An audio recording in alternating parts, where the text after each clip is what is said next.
Okay. Ganyan ang hinalang namukad sa dibdib pagkat napaligaw ang aking pangmasid. Hindi palalasot dagta ng pag-ibig ang sa aking panyo'y kanyang idinilig. Nadayain ka nga taksil, kang talaga at sa mga dahoy nagtatago ka pa.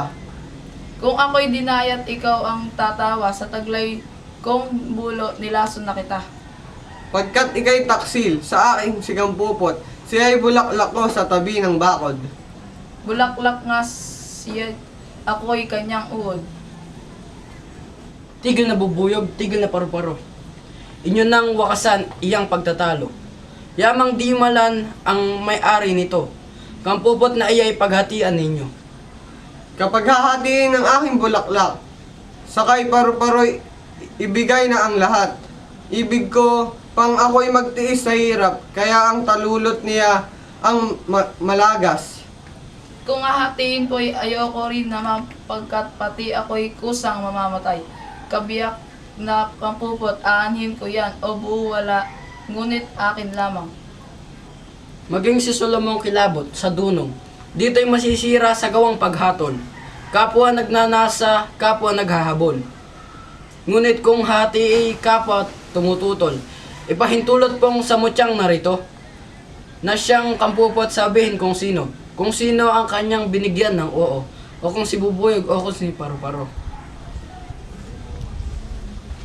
Ang kasintahan ko'y ang luha ng langit, ang araw, ang buwan sa gabing tahimik, at si bubuyog po't paru-parong bukid ay kapwa, hindi ko sila iniibig. Matanong nga kita, sinta, kung bulaklak limot mo na, baga ang aking pagliyag, limot mo na bagang sa buong magdamag, pinapayuan ka ng dalawang pakpak. Tila nga, sa akin mayroong samog ng gabi ay may nagkakanlong, ngunit akala ko'y daon lang ng kahoy at di nakala na sinamatyaw. At ako ba, mutya, hindi ko nabatid ang bulong ko't daing ng pag-ibig. Sa aking bang samo at mga paghibig na bulong sa iyo'y di mo ba narinig? Tila nga, ako'y may napansing, daing at panagoy na kung saan man galing. Ngunit akala ko'y paspas lang ng hangin at di nakala na sino matalin.